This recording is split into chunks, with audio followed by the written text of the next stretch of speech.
이동형 뉴스 정면 승부.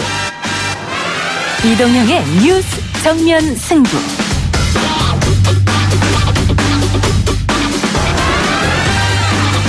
청취자 여러분 안녕하십니까. 이동형입니다. 이동형 뉴스 정면 승부. 오늘 준비한 내용 알려드립니다.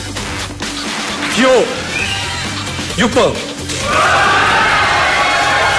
송영길 후보.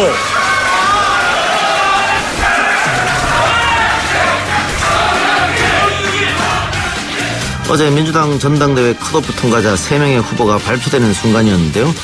왜 이분만 환호성이 유독 컸던 걸까요? 얼마 전 북한을 방문하게 됐던 송영길 의원 잠시 후 만나서 오늘 정전협정 65주년과 미군 유해 소환까지 두루 여쭤보겠습니다. 죄송합니다. 이게 뭐지? 죄송할 일인가? 검찰 뭐라 할 거 없어요. 그거 잘한 것도 있잖아요. 뭘 잘해요? 고 노회찬 의원이 정알못, 정치를 알지 못하는 캐릭터로 출연한 영화 한 편이 있습니다. 달밤 체조 2015라는 영화인데요. 주진우 기자, 김용민 시사평론가도 이 영화에 출연했다고 합니다. 오늘 2부에서 우리 연애할까요? 에서 만나보겠습니다. 불법 인사청탁이다. 그런 건 전혀 아닙니다. 안종범 수석에게 내정자가 있냐 없냐 그걸 물어봤을 뿐입니다. 이거를 검찰이 필요하면 수사를 하면 될 문제를 이렇게 흘려서 기사를 쓴다는 것은 저는 정치 공작이라고 생각합니다. 바른미래당 유승민 전 공동대표가 안종범 전 청와대 경제수석에게 수차례 인사청탁을 했다는 의혹이 또다시 불거졌습니다. 방금 들으신 해명은 지난 대선 때 유승민 당시 대선 후보가 직접 했던 말이었는데요. 유 전 대표는 보도자료를 내고 청탁으로 비친 점은 매우 송구스럽게 생각한다라고 밝혔습니다. 앵커 전성시대에서 언론의 보도윤리와 함께 이 문제 짚어봅니다. 본연의 임무에 충실하여 국방력 강화에 기여하는 기무사가 되어야 합니다. 누구보다 국민을 두려워하는 군대가 되어야 한다. 국군 기무사령부의 계엄령 문건 보고 경위를 놓고 진실 공방이 벌어진 가운데 문재인 대통령이 취임 후 처음으로 청와대에서 전군 주요 지휘관 회의를 주재하면서 했던 말입니다. 최강경기에서 짚어보도록 하겠습니다. 7월 27일 금요일 이동형 뉴스 정면 승부 시작하겠습니다.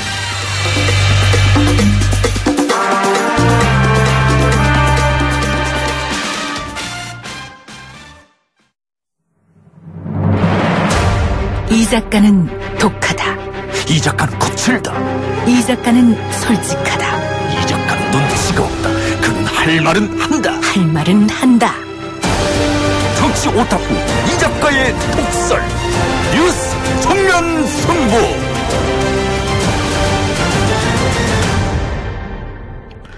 (8월 25일) 열리는 더불어민주당 차기 당대표 경선은 이해찬, 김진표, 송영길 이렇게 3명의 3파전으로 치러지게 되었습니다. 더불어민주당 송영길 의원 연결해서 컷오프 통과 소회 또 본선 전망에 대한 이야기 들어보도록 하겠습니다. 의원님 나와 계십니까? 네, 안녕하십니까? 예, 우선 축하드립니다. 네, 감사합니다. 예, 2년 전 아무도 생각하지 못한 컷오프를 당하셔서 조금 마음고생을 했을 것 같은데 이번에 발표할 때 보니까 경선 통과자 가운데 환호성이 가장 컸습니다. 예. 제가 경선자 중에 유일한 재수생이다 보니까 많이 기대한 분들이 많았고 또 지난번에 안 찍어줘서 미안하다는 분들을 많이 만났어요. 그분들이 저한테 메시지를 보내서 그때 2년 전에 나를 안 찍었던 짐을 벗었다. 이런 분들이 많았습니다. 그런 분들, 저를 안 찍었던 분들도 송영길은 될지 알고 여유 부리면서 다른 사람 찍어준 분들이 많았거든요. 예. 네. 혹시 이번에도 떨어질까라는 생각 조금이라도 하셨습니까? 아니, 저는 조심한 거죠. 혹시라도 또 송영길이 무조건 된다 그러면 또 다른 사람 찍어줄 수가 있기 때문에. 알겠습니다. 끝까지 노력했습니다. 예. 자, 당대표 경선에 관련된 이야기는 조금 이따가 해보도록 하고요. 네. 의원님, 오늘 노회찬 의원 연결식에도 다녀오셨고요. 네네. 또 장례식장에서도 오열하는 모습도 봤습니다. 네. 예, 장례식장에서 저하고 만나도 인사도 했었는데. 네. 미국에 노회찬 의원이 있을 때. 네. 과거 노동운동 시절에 이야기를 많이 했다고 하는데, 송영길 의원 이야기를 많이 했다 그래요. 네네, 그렇습니다. 아무래도 인천 지역에서 함께 노동운동 했지 않습니까, 과거에? 그 회상을 그렇습니다. 하신 것 같은데, 예. 네. 아, 이게 뭐 친구이자 동료이자 또 선배 떠나보내신 소감이 어떻습니까? 정호승 시인의 그대 잘 가라는 그 시, 예.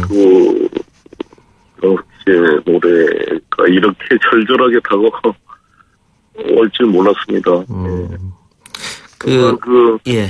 새벽길을 홀로 가다가 사람과 죽음의 자유를 만났다는 말처럼, 근데 지금도 왜 그렇게까지 해셔야 됐나에 대한 원망과 안타까움이 커요. 예. 노 의원이 못다 이룬 꿈은 송 의원님이 이어받아서 이루어주시기 바랍니다. 모두가 노력하겠습니다. 예.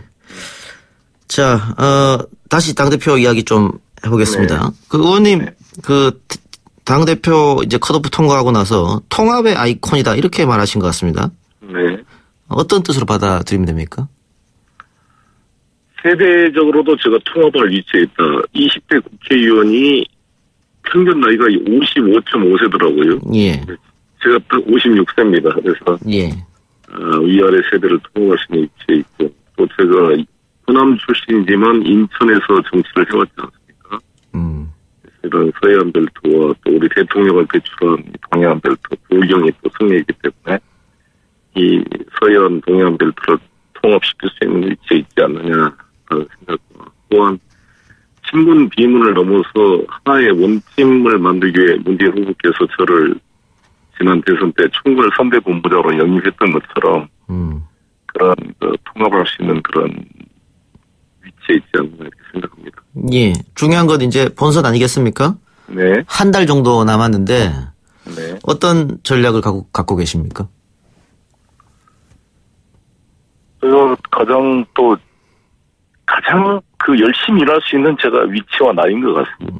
제가 경력도 4선 의원을 했고, 3분 후보 중에 유일하게 종합 행정 경험을 갖춘 후보라고 생각합니다. 예. 광역시장 어려운 시를 맡아 성공적으로 위기 관리했던 경험을 강조할 생각이고요. 또 세 후보 중에 다 문재인 대통령을 도우셨던 분이지만 가장 최근까지 대통령 직속 국방경제협력위원장으로서 정상회담을 뒷받침하고 수행하고 또 정상회담 계속해서 상황을 뒷받침했던 사람으로서 가장 대통령을 잘 이해하고 청와대와 정부와 잘 소통할 수 있는 위치에 있다 이렇게 주장하고 있습니다. 그 8월 25일 전당대회는 대의원 40%, 권리당원 45% 이렇게 해서 당원들 또 대의원들의 의견이 가장 중요한데요. 네. 아무래도 그 대통령을 지지하는 사람들의 표가 많을 것이다 이렇게 예측이 가능하지 않습니까? 그렇습니다. 예, 근데 언론에서 의원님을 이제 범친문으로 이렇게 분류를 하던데 네. 이 문재인 대통령을 지지하는 당원 대의원들의 표를 또 많이 확보해야 되는 숙제가 있는 거 아니겠어요? 네. 예, 어떤 생각을 갖고 계십니까? 친문이라 범친문이라 신친문이라 이것은 대통령님과 결합했던 시기를 가지고 나누는데 예. 지금 필요한 것은 누가 대통령님께 가장 큰 도움이 될 것이냐. 예. 누가 이 대통령이나 이 문재인 정부의 성공을 뒷받침할 능력과 조건을 가지고 있는가가 중요한 기준이라고 봅니다. 그러면서 저는 가장 제가 적합하다고 주장하고 있고, 그래서 제가 문재인 정부를 지키는 이 짓을 합니다. 이렇게 누가 그 시흥시장, 임병택 시장님한테 그렇게 별명을 지어줘서 쓰고 있습니다. 지금 8명의 후보 중에 3명이 이제 통과했고 5명이 통과를 못했잖아요. 네. 이종걸 의원은 이해찬 후보를 지지하겠다라고 한 것 같은데 나머지 분들 좀 만나보거나 해야 될 것 같은데 어떠세요? 어제 이인영 후보와 그 본회의장이 만나서 상호 협력하자고 이야기했고요. 예. 이인영 후보도 좋다고 그렇고 오늘 최재성 후보를 만났습니다. 만나서 최재성 후보의 주장에 제가 공감하는 바가 많기 때문에 예. 서로 협력하자고 제가 제안을 했고 만나기로 했습니다. 예. 또 당대표 공약은 예비 경선 통과 후에 발표하겠다라고 하셨는데 지금 준비 중에 있는 겁니까? 네, 아직? 준비 중에 곧 준비 중에서 곧 정리해서 발표하려고 합니다. 예, 아직 발표는 아니고요. 네. 최근에 뭐 의원님도 당연히 알고 계시겠지만 문재인 대통령 또 민주당 지지율이 동반 하락하는 경향이 있습니다. 이런 시점에서 여당 대표가 갖춰야 할 덕목이랄까요? 혹은 리더십이랄까요? 뭐가 있을까요? 가장 중요한 것은 당정청 간에 이 문제의 그 원인을 솔직하게 공유해서 올바른 처방을 만들어내는 게 중요하다고 봅니다. 예. 진단을 서로 다르게 하면 처방이 다를 수밖에 없거든요. 그런데 장관님들이나 이 정부 관료들이 생각하는 진단과 처방, 그리고 우리처럼 국회의원님들이 이제 직접 항상 현장에서 일반 서민 대중과 접촉하고 있기 때문에 이분들이 느끼는 현장 진단과 처방에 간극이 있을 수밖에 없습니다. 예. 그래서 어떻게 잘 조정해서 보완해서 진단을 공유하느냐. 진단이 공유되면 처방은 그게 맞게 나오게 될 것입니다. 그런 역할을 집중적으로 해서 이 위기 상황을 극복해 가도록 하겠습니다.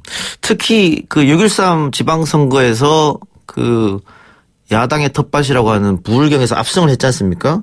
네. 그런데 지금 나오는 지지율 보면은 뒤집어졌다 이런 얘기도 많거든요. 이 부분에 대해서는 굉장히 심각하게 받아들여야 될 거 아닌가 이런 지적이 많은데요.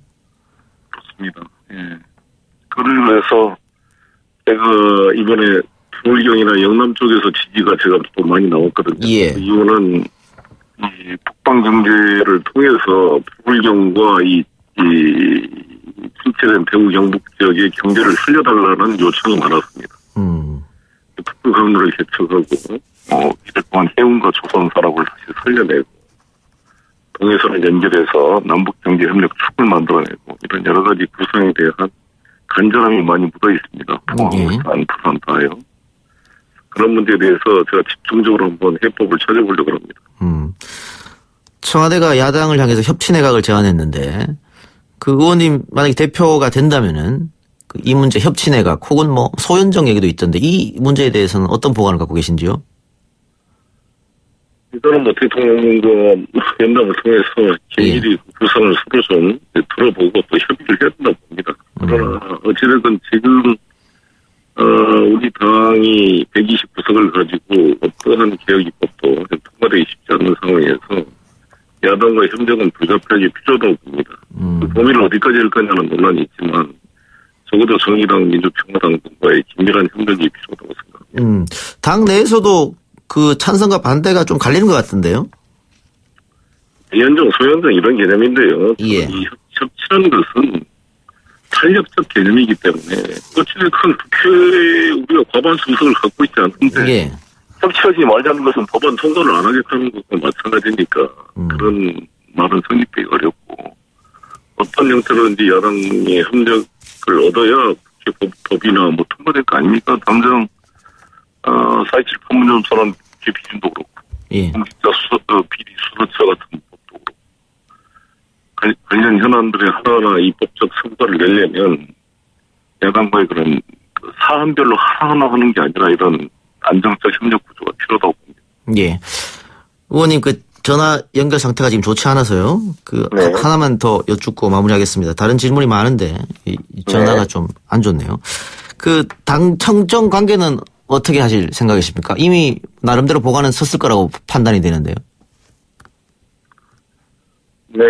당 정책위와 정조위원회 기능을 강화시켜서 모든 국회의원님들이 좀 당정 협의에 좀 참여하게 하고 의원님들의 역량이 잘 각 상임위별로 정책 조정을 통해서 반영돼서 이 내각이 좀 더 힘있게 일할 수 있도록 뒷받침하는 역할을 하려고 합니다. 네. 알겠습니다. 의원님 오늘 이 통화 음질이 안 좋아서 죄송한데 여기서 좀 끊고요. 네. 다음에 시간을 조금 많이 드릴 테니까 스튜디오 한번 나와주시기 바랍니다. 네, 감사합니다. 예, 고맙습니다. 네. 더불어민주당 송영길 의원이었습니다. 네, 저는 2부 우리 연애할까요로 돌아오겠습니다. 딱딱하고 지루한 뉴스가 소설보다 흥미진진해지는 새로운 경험. 놀라셨죠? 이것이 바로 이동준의 뉴스 정면 승부.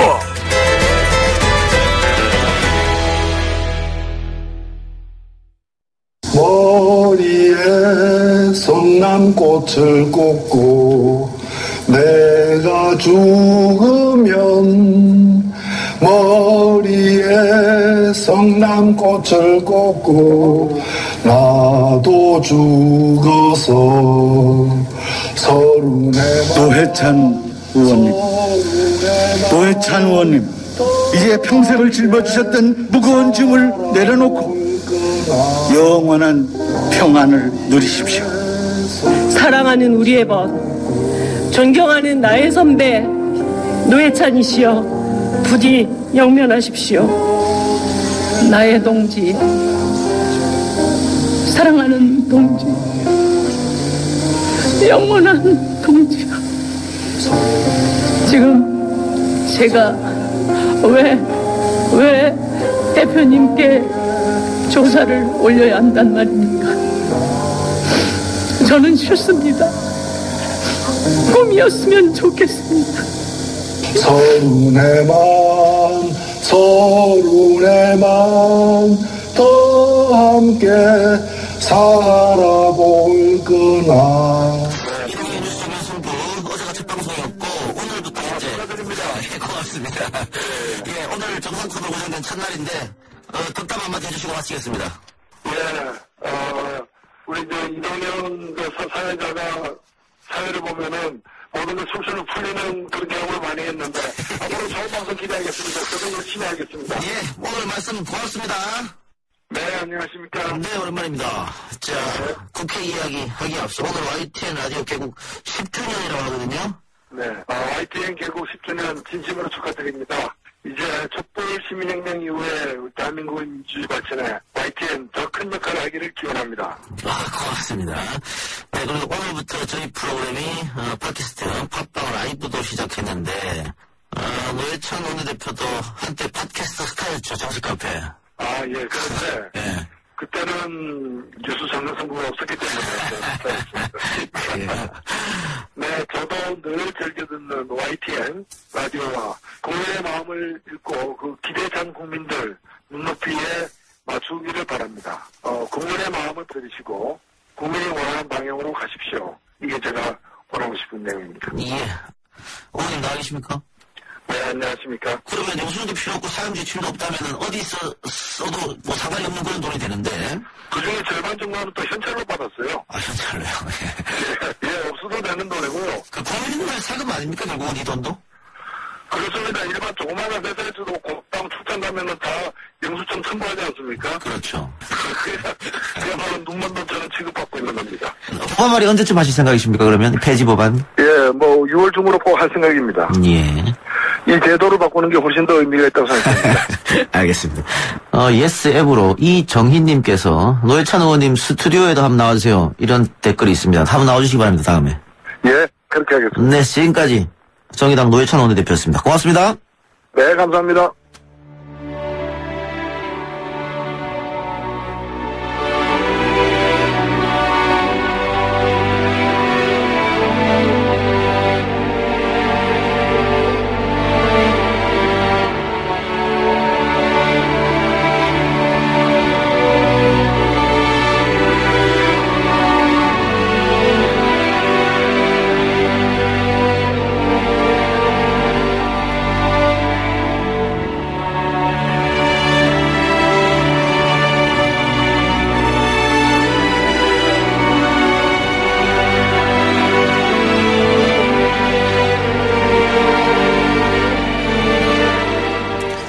오늘 구원 노회찬 의원의 연결신이 국회장으로 음수됐고요.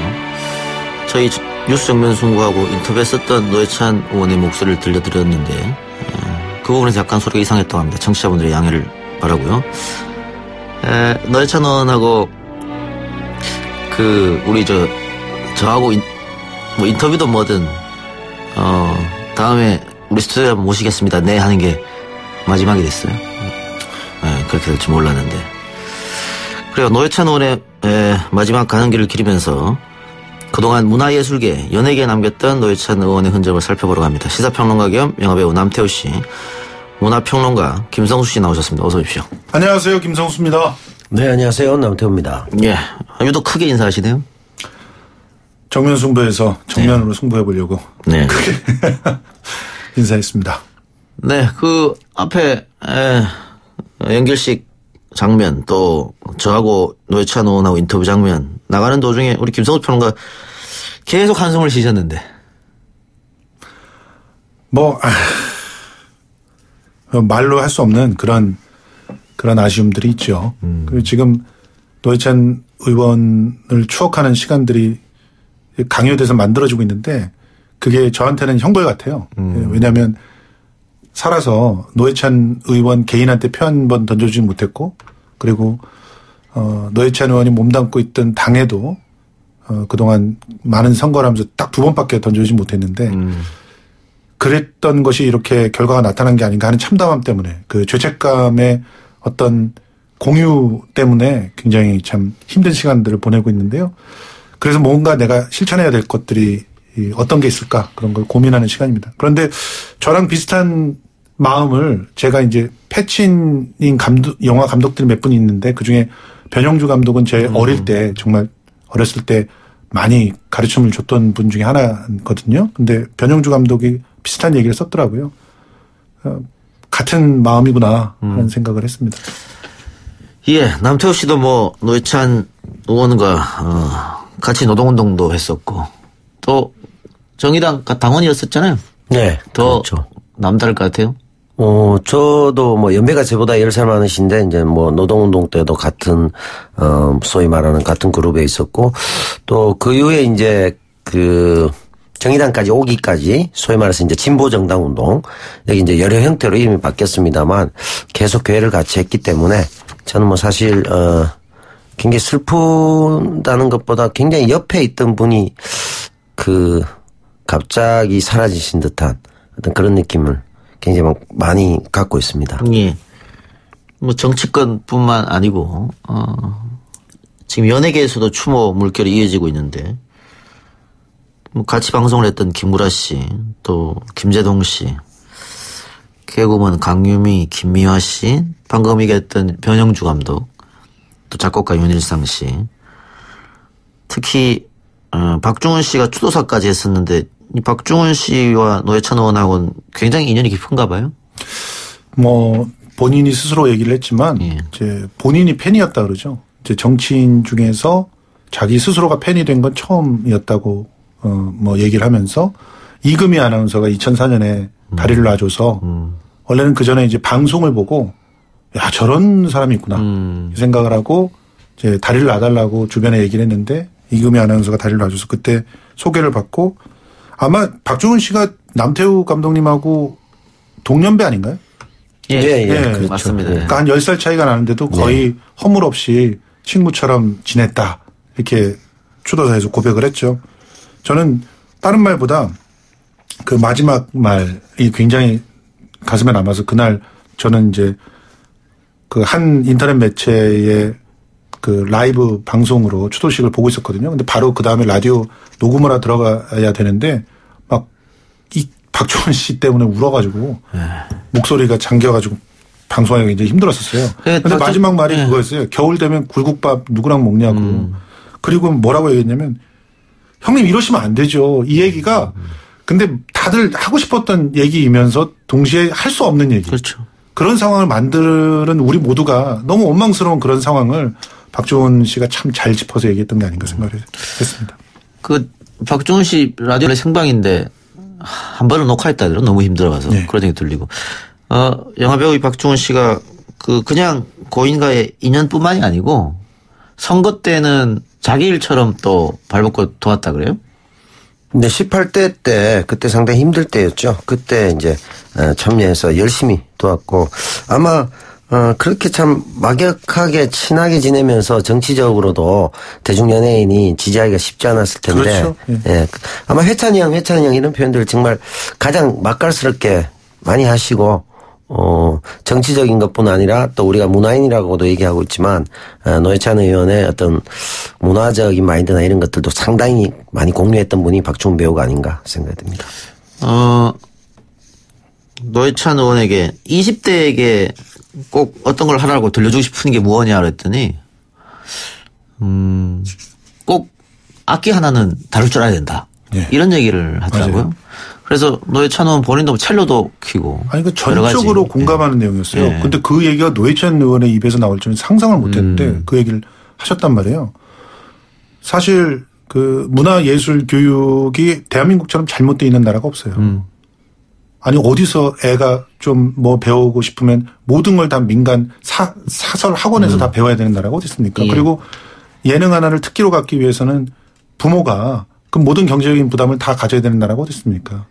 공교육의 예술 교육은 완전히 망가져 있고 예술가들은 무슨 그냥 적선 당하는 그런 사람들처럼 지금 현재도 예술 교사가 아니라 비정규직 중에서도 가장 낮은 비정규직 교사로 떠밀려 있는 상황이에요. 자기가 능력이 있어서 학원 만들어서 뭐 하면 몰라도 그렇지 않고 정상적인 공적인 상황 속에서 악기 하나를 배울 수 없는 이런 사회가 정말 올바른 건가 이런 질문을 던져주셨던 거죠. 우리 예술인들이 먼저 던졌어야 되는데 그렇게 얘기를 해 주셔서 굉장히 고맙다는 생각을 했었죠. 그리고 실제로 예술 강사들이 한꺼번에 싹 지금 해고당하듯이 다 뭐 일자리를 잃었다가 투쟁을 하면서 지금 새롭게 자기의 지위를 갖다가 찾아가고 있는 그런 싸움을 하고 있거든요. 그 싸움에도 노회찬 의원은 옆에서 그들의 얘기를 들어주는 거의 몇 안 되는 국회의원이었다는 사실도 기억해야 될 거라고 봅니다. 김평론가 할 줄 아는 거 있습니까? 제대로 뭐 이렇게 노회찬 의원의 첼로처럼 할 수 있는 건 없지만 그래도 기타를 그냥 훌륭하시네요. 그냥 뭐 코드 잡고 칠 정도 그 정도가 되는 거예요. 남태우 씨. 저도 그 정도는 될 것 같은데 듣는 분들이 만족할 수 없는 그런 정도. 근데 이제 흔히 하는 얘기 있지 않습니까? 유럽이나 이쪽에 네. 중산층의 조건, 연봉이 뭐 5천 이상이냐 1억 이상 이런 게 아니라 한 사람이 혼자 다룰 수 있는 악기가 하나 정도 있어야 할 것 이런 조건이 있는 나라들도 있잖아요. 그런 면에서 뭐 1년에 책을 몇십 권 읽을 거예요. 그런 것처럼 사실은 전인 교육도 좋지만 그래서 어려운 얘기로 한 게 아니라 이렇게 쉽게 풀어서 해 주셨고 아까 우리 김성수 평론가 얘기하셨습니다만 저도 또 영화 쪽 예술 강사로 한 4, 5년 있었습니다. 그래서 힘드셨죠? 활동들을 보면 정말 제도 교육이 어떻게 예술을 잘못 접목시키는가를 잘 볼 수 있는 그런 측면에서 뭐 예술에 대해서도 역시 노회찬 의원께서 촌철살인을 해줬다 이런 생각이 듭니다. 자, 노회찬 의원이 악기도 다루지만 달밤 체조 2015라는 영화에서 카메오 출연도 했었다고. 이거 어떤 영화예요? 예, 이 영화는 이제 3명의 남녀의 사랑과 일을 중심으로 다룬 영화인데요. 2015년도 달밤 체조 2015라고 됐고 2018년 3월에 개봉했는데요. 네이버하고 비메오 이렇게 이제 극장이 아닌 온라인 통해서 개봉을 했고요. 세 사람의 얘기이긴 합니다. 달밤 체조라는 심야 라디오 프로의 DJ인 최영인이란 여주인공이 있고요. 그리고 거기에 PD 양승준 씨는 아내와 사별한 후 딸과 함께 사는데 이 DJ가 자신을 사랑하는 걸 알지만 외면하고 있고, 민중기 검사라는 캐릭터는, 이 영인이라는 사람을 짝사랑한, 친구의 동생, 이렇게 캐릭터가 나오는데, 세 사람의 삼각관계를 얘기하고 있지만, 실제적으로는 한국 사회에 대한 비판적인 시선, 특히 이제 문화예술계 블랙리스트나 이런 것들을 가지고 여러 가지 이제 패러디를 통해서 나와 있고, 여기서 이제 노회찬 의원이 국밥집 사장으로 이제 김용민 씨가 나오고요. 노 사장 역할로 상당히 보수적 캐릭터에 이제 좀 꼰대 같은 캐릭터로 연기를 아주 잘하셨다고 얘기가 됐죠. 예. 이게 블랙리스트를 아마 비판하는 영화 같은데요. 네. 우리 남태호 씨는 블랙리스트 상관은 아닙니까? 뭐 국가에서 공인한 상관은 아닙니다만은 따지고 보면 뭐 이명박, 박근혜, 김기춘 이렇게 얘기를 하죠. 그래서 저도 뭐 이게 공감이 드는데 특히 이제 보면은 이제 아까 문화예술계 얘기를 이제 김성수 평론가 얘기하셨지만 정말 예전에는 뭐 고문을 한다든가 잡아간다든가 여러 가지 형태를 취했다면 지금은 이제 경제적인 압박을 통해서 어떤 생업이나 아니면 자신의 연기나 예술을 펼칠 수 없게 제거해버리는 거죠. 고사시키는 거죠. 예, 그렇죠. 저 같은 경우도 피해자인데 2009년부터 그렇죠. 합법적인 상태의 지원금이 하나도 안 들었어요. 2009년서부터 10년 사이에는 서울문화재단에서는 그래도 뭐 지원금이 좀 있었는데 10년 이후에는 전혀 없다시피 하다 보니까 극장을 운영할 수가 없어요. 그런 상태에서. 블랙리스트 명단에 들어갔습니까? 그렇죠. 저도 이중으로 들어갔어요. 극장 지원 배제나 저도 뭐 심사위원회 배제 이런 형태가 이제 결과론을 보니까 그 당시에 내가 왜 이렇게 맞아요. 갑자기 없어졌을까라는 거 나중에 보니까 알겠더라고요. 그러니까 그때는 진짜 왜 우리가 이런 대접을 받는지 몰랐거든요. 그런데 진짜 그 정권이 뭐 말도 안 되게 허술했다는 게 제가 한 번은 서명을 할 때 극작가라고 해가지고 서명을 했고 네. 한쪽에서는 극작가라고 하는 직업군이 없어서 연극인이라고 서명을 했는데 연극인 김성수와 극작가 김성수가 다른 데에서 이렇게 올라와가지고 이중으로 블랙리스트 명단에 9,000명 있는 데 올라와 있더라고요.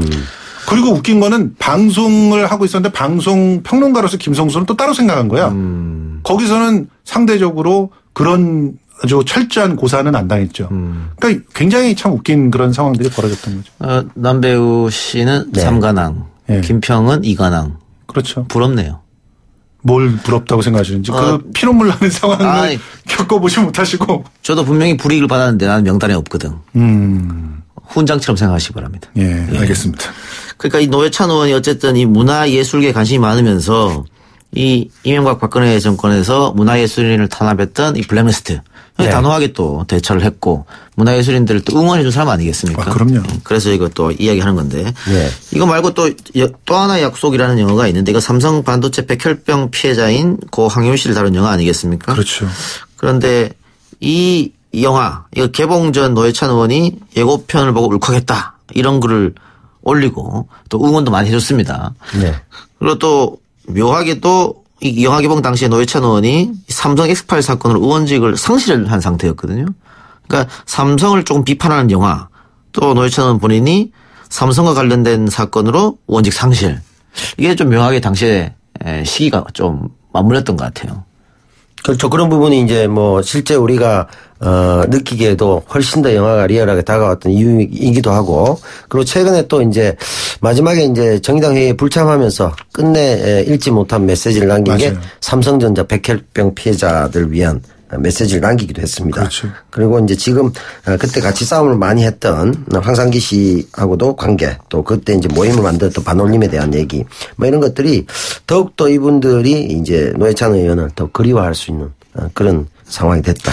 반올림 얘기를 했습니다만은 또 노회찬 의원이 관심 가졌던 사람들이 KTX 그렇죠? 네. 승무원들 해고되신 분들 그리고 또 국회 청소 노동자들입니다. 맞아요. 그래서 오늘 연결식 때 국회 청소 노동자들이 모여서 따로 노회찬 의원 마지막 가는 길을 배웅하더라고요. 그렇죠.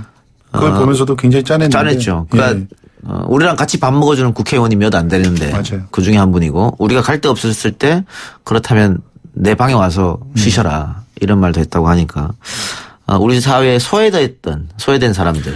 아니 그러니까 지금 솔직히 이 영화 있잖아요. 예. 그 또 하나의 약속. 여기서 이제 그 아버지 역할을 했던 사람이 박철민 씨예요. 예. 그렇죠. 예. 이 박철민 씨가 뭐 연극을 하실 때 네. 저랑 이제 같이 대학로에서 네. 이렇게 있었는데 이 박철민 씨는 처음에는 이 역할을 하기가 너무 힘들었대잖아요. 그 아픔의 깊이나 그 고통의 그 강도를 상상하기가 굉장히 어려웠다는 거예요. 배우로서 그걸 이해해야지 연기를 할 수 있는데. 근데 그럴 때마다 이 여러 사람들을 보고 이제 도움을 받았는데 이제 그 중에 노회찬 의원도 한 분이었다고 저는 얘기를 들었거든요. 그러니까 도움을 주는 여러 사람들 속에서 나도 내가 할 수 있는 작은 실천을 해야 되겠다. 그런 생각들을 할 수 있었던 게 아닌가 생각이 들어서 그 영화에는 굉장히 큰 정신적인 혹은 뭐 의지가 되는 그런 그 주체가 울림을 되었지 주었죠. 않았나. 예, 그 지금 김성수 평론가가 박철민 씨 얘기했는데 김평 혹시 호남의 박철민, 영남의 남태우 이런 말 들어봤습니까? 전혀. 처음 됐습니다. 전혀. 네. 예. 그래서 우리가 김성수 평론가가 왜냐면 문화적 인식이 약하다고 합니다. 남태우 선배 연기는 제가 너무 잘 알고 있는데 그냥 몰입도가 너무 강한 남태우거든요. 그냥. 호남의 박철민, 영남의 남태우 이거는 연기가 아니고요. 그 80년대 학생 시위할 때 양대 사회자, 산맥. 사회자로 이름 날렸어요. 그때는 왜냐하면 김성수 평론가하고 저하고 알지 못하던 또 공간적 거리가 있던 이런 사이였기 저는 때문에. 뭐 그때 박철민 씨가 민주대머리로 가장 탁월한 그런 사회자였다고 기억을 하지. 영남 여기 있으면 있었습니다. 영남 쪽은 안 가봤기 때문에. 그때도 저는 주로 서울에서 활동했기 때문에 당시에도 이제 80년대에도 우리가 똑같이 여러 지역에서 뭐 활동을 했지만 영남 홀대론이 좀 있었습니다. 그래서 제가 활동한 걸 이제 김성수 평론가 알 수 없었죠. 호남 홀대로는 기억을 해도 영남 홀대로는 기억을 못하기 때문에 영남에서 민주화 운동을 많이 하면 홀대를 많이 당했습니다. 네, 잘 알지 못하시고. 알겠습니다. 근데 지금 이제 아니 시간이 없습니다. 굉장히 좋아하시던 좋아한다기보다 굉장히 집중적으로 노력했던 비정규직이나 여성 문제 그게 바로 드라마 송고도하고 영화 카트 아닙니까? 그런 면에서 아까 환경미화원도 국회 이분들이 마지막 개용하고 이 모습들이 인상적이었죠. 예, 영화 카트를 보고 나서도 또 도경수 씨 연기를 극찬했다고 하니까 노회찬 의원이 지금까지 우리가 말했던 드라마나 영화 이런 걸 얘기하면서 다시 한번 노회찬 의원을 추억하는 시간을 가져봤습니다. 두 분 말씀 오늘 여기까지 듣겠습니다. 고맙습니다. 7시 정각에 돌아오겠습니다.